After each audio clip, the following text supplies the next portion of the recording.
ദൈവനാമത്തിന് മഹത്വമുണ്ടാകട്ടെ. കഴിഞ്ഞ ഭാഗം 78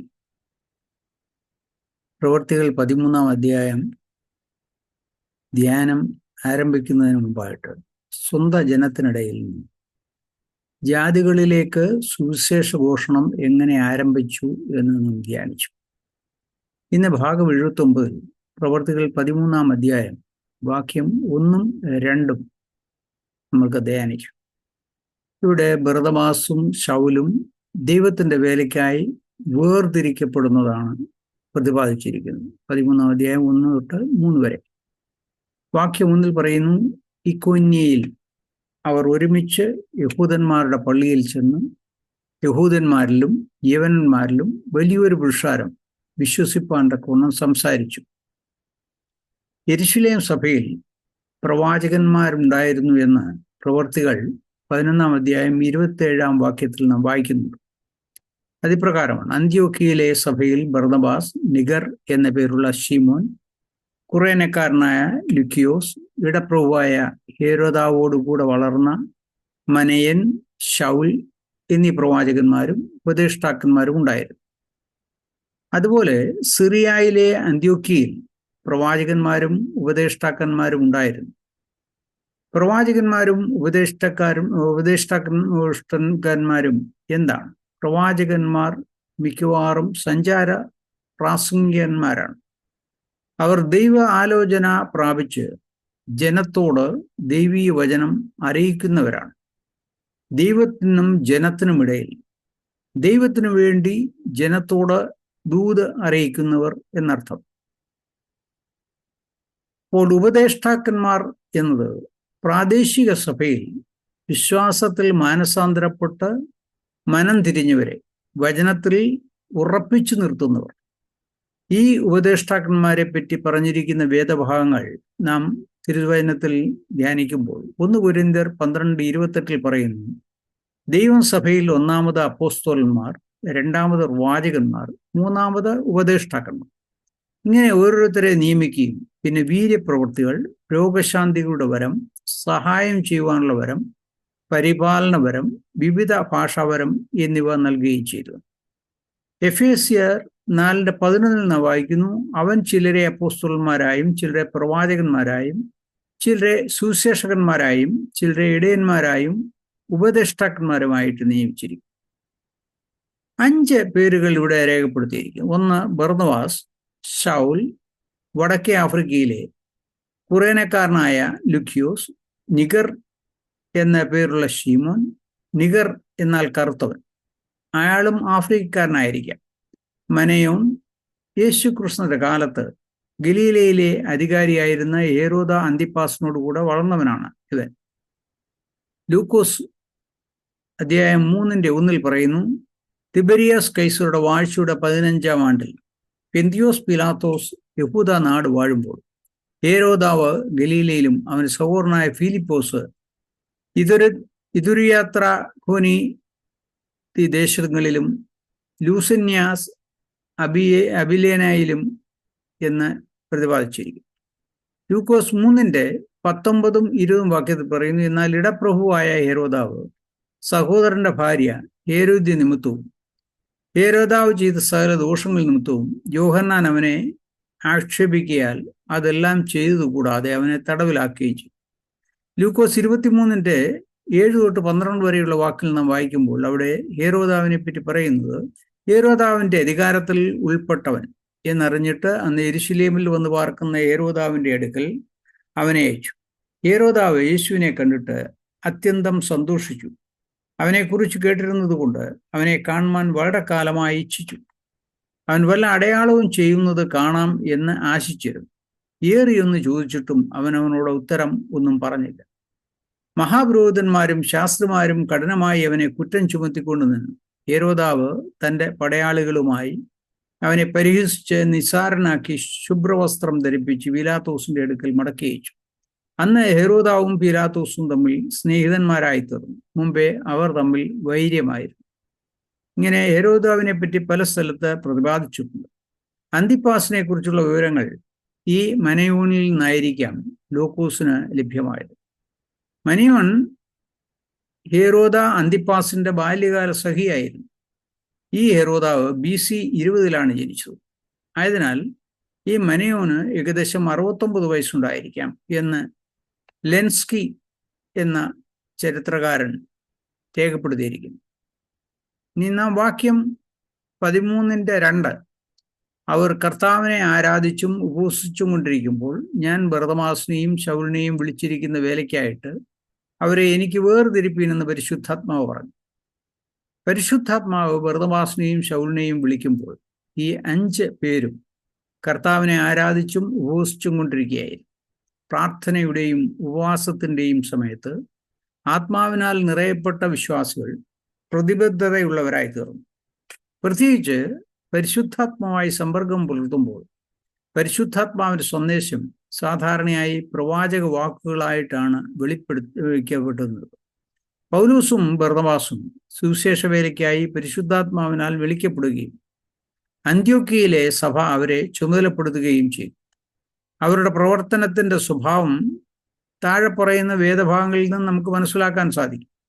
പ്രവൃത്തികൾ 9:15 പറയുന്നു, കർത്താവ് അവനോട് നീ പോക, അവൻ എൻ്റെ നാമം ജാതികൾക്കും രാജാക്കന്മാർക്കും ഇസ്രായേൽ മക്കൾക്കും മുമ്പിൽ വഹിപ്പാൻ ഞാൻ തിരഞ്ഞെടുത്തിരിക്കുന്ന ഒരു പാത്രമാകും. വേറെ ഒരു ഭാഗത്ത് പ്രവൃത്തികൾ 13:5 പറയുന്നു, സലാമീസിൽ ചെന്ന് യഹൂദന്മാരുടെ പള്ളിയിൽ ദൈവവചനം അറിയിച്ചു. യോഹന്നാൻ അവർക്ക് ഭൃത്യനായിട്ട് ഉണ്ടായിരുന്നു. പ്രവൃത്തികൾ 22:14-15 വാക്യങ്ങളും 21 വാക്യങ്ങളും നാം നോക്കുമ്പോൾ, അപ്പോൾ അവൻ എന്നോട്, നമ്മുടെ പിതാക്കന്മാരുടെ ദൈവം നിന്നെ തൻ്റെ ഇഷ്ടം അറിയുവാനും നീതിമാനായവനെ കാണുവാനും അവൻ്റെ വായിൽ നിന്നും വചനം കേൾപ്പാനും നിയമിച്ചിരിക്കുന്നു. നീ കാണുകയും കേൾക്കുകയും ചെയ്തതിന് സകല മനുഷ്യർക്കും നീ അവൻ്റെ സാക്ഷിയായിത്തീരും. അവൻ എന്നോട്, നീ പോക, ഞാൻ നിന്നെ ദൂരത്ത് ജാതികളുടെ അടുക്കിലേക്ക് അയക്കും എന്ന് കൽപ്പിച്ചു. പ്രവർത്തികൾ 26:16-18 വരെയുള്ള വാക്യങ്ങളും നാം വായിക്കുന്നുണ്ട്. എങ്കിലും എഴുന്നേറ്റ് നിവർന്നു നിൽക്കാൻ നീ എന്നെ കണ്ടതിനും ഇനി ഞാൻ നിനക്ക് പ്രത്യക്ഷനാവാനായിരിക്കുന്നതും നിന്നെ ശുശ്രൂഷകനും സാക്ഷിയുമായി നിയമിപ്പാൻ ഞാൻ നിനക്ക് പ്രത്യക്ഷനായി. ജനത്തിൻ്റെയും ജാതികളുടെയും കയ്യിൽ നിന്ന് ഞാൻ നിന്നെ രക്ഷിക്കും. അവർക്ക് പാവമോചനവും എന്നിലുള്ള വിശ്വാസത്താൽ ശുദ്ധീകരിക്കപ്പെട്ടവരുടെ ഇടയിൽ അവകാശവും ലഭിക്കേണ്ടതിന് അവരുടെ കണ്ണ് തുറപ്പാനും അവരെ ഇരുളിൽ നിന്ന് വെളിച്ചത്തിലേക്കും സാത്താന്റെ അധികാരത്തിൽ നിന്ന് ദൈവത്തിങ്കിലേക്കും തിരിപ്പാനും ഞാൻ ഇപ്പോൾ നിന്നെ അവരുടെ അടുക്കൽ അയക്കുന്നു എന്ന് കൽപ്പിച്ചു. ഒന്ന്, പൗലോസും ബർന്നബാസും സുവിശേഷം പ്രസംഗിക്കുന്നതിനാണ് വിളിക്കപ്പെട്ടത്. സർവരെയും ക്രിസ്തുവിന്റെ രക്ഷണ്യ ബന്ധത്തിലേക്ക് കൊണ്ടുവരിക എന്ന ലക്ഷ്യത്തോടെയാണ് വിളിച്ചിരിക്കുന്നത്. സർവരെയും ക്രിസ്തുവിലേക്ക് കൊണ്ടുവരികയും സാത്താന്റെ ശക്തിയിൽ നിന്നും വിടുവിക്കുകയും അവരുടെ മേൽ പരിശുദ്ധാത്മാവ് വരുന്നതിന് മുഖാന്തരമായി തീരുകയും അവരെ സഭയിൽ ഉറപ്പിക്കുകയും എന്നതാണ് അവരുടെ മുഖ്യമായ ലക്ഷ്യം. പ്രവൃത്തികൾ 16:13-31 നാം വായിക്കുന്നു, കർത്താവായ യേശുവിൽ വിശ്വസിക്കുക, എന്നാൽ നീയും നിന്റെ കുടുംബവും രക്ഷ പ്രാപിക്കും എന്നവർ പറഞ്ഞു. പ്രവൃത്തികൾ 20:21 പറയുന്നു, ദൈവത്തെങ്കിലേക്ക് മാനസാന്തരവും നമ്മുടെ കർത്താവായ യേശു ക്രിസ്തുവിലുള്ള വിശ്വാസവും യഹൂദന്മാർക്കും യവനന്മാർക്കും സാക്ഷീകരിച്ചു എന്നും നിങ്ങൾ അറിയുന്നുവല്ലോ. പ്രവൃത്തികൾ 26:18 പറയുന്നു, അവർക്ക് പാപമോചനവും എന്നിലുള്ള വിശ്വാസത്താൽ ശുദ്ധീകരിക്കപ്പെട്ടവരുടെ ഇടയിൽ അവകാശവും ലഭിക്കേണ്ടതിന് അവരുടെ കണ്ണു തുറപ്പാനും അവരെ ഇരുളിൽ നിന്ന് വെളിച്ചത്തിലേക്കും സാത്താന്റെ അധികാരത്തിൽ നിന്ന് ദൈവത്തിങ്കിലേക്കും തിരിപ്പാനും ഞാനിപ്പോൾ നിന്നെ അവരുടെ അടുക്കൽ അയക്കുന്നു എന്ന് കൽപ്പിച്ചു. പ്രവൃത്തികൾ 19:6 പറയുന്നു, പൗലോസ് അവരുടെ മേൽ കൈവച്ചപ്പോൾ പരിശുദ്ധാത്മാവ് അവരുടെ മേൽ വന്നു, അവർ അന്യഭാഷകളിൽ സംസാരിക്കുകയും പ്രവചിക്കുകയും ചെയ്തു. അങ്ങനെ വിശ്വാസികളിൽ പരിശുദ്ധാത്മാവ് വസിക്കുന്നതിനായിട്ട് വരികയും സ്നേഹത്തിലൂടെ അവനെ തന്നെ വെളിപ്പെടുത്തുകയും ചെയ്യും. അവൻ ആത്മീയ ദാനങ്ങൾ നൽകുകയും അവരെ ഉള്ളിൽ നിന്ന് തന്നെ രൂപാന്തരപ്പെടുത്തുന്നതിനാൽ അവരുടെ ജീവിതം അവരിൽ ജീവിക്കുന്ന രക്ഷകന് മഹത്വം വരുത്തുകയും ചെയ്യുന്നു. രണ്ടാമതായിട്ട് ഇന്ന് സുവിശേഷ ദൗത്യവുമായി പോകുന്നവർ സുവിശേഷത്തിന്റെ സാക്ഷികളും ശുശ്രൂഷക്കാരുമായിരിക്കണം. സാത്താന്റെ അധീനതയിൽ നിന്ന് ജനത്തെ വിടുവിച്ച് ക്രിസ്തുവിലേക്ക് കൊണ്ടുവരികയും ചെയ്യണം.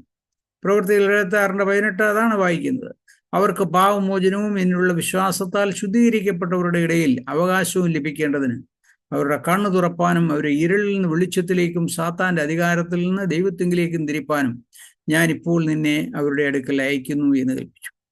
അവരെ ശിഷ്യന്മാരാക്കിയും പരിശുദ്ധാത്മാവും അവന്റെ ദാനങ്ങളും പ്രാപിക്കുന്നതിനെ പ്രോത്സാഹിപ്പിക്കുകയും ചെയ്യണം. അത് ഉത്തരവാദിത്വമാണ്.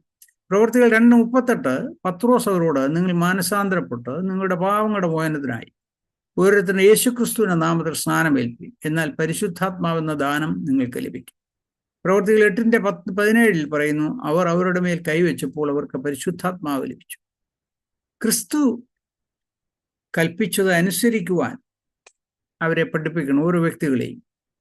മത്തായി സുവിശേഷം 22:19-20 വാക്യങ്ങളിൽ പറയുന്നു, ആകയാൽ നിങ്ങൾ പുറപ്പെട്ട് പിതാവിൻ്റെയും പുത്രൻ്റെയും പരിശുദ്ധാത്മാവിൻ്റെയും നാമത്തിൽ സ്നാനം കഴിപ്പിച്ചു, ഞാൻ നിങ്ങളോട് കൽപ്പിച്ചതൊക്കെയും പ്രമാണിപ്പാൻ തക്കവണ്ണം ഉപദേശിച്ചുകൊണ്ട് സകല ജാതികളെയും ശിഷ്യരാക്കിക്കൊള്ളുകയും ഞാനോ ലോകാവസാനത്തോളം എല്ലാ നാളും നിങ്ങളോട് കൂടെ ഉണ്ട് എന്ന് അരുളിച്ചെയ്തു.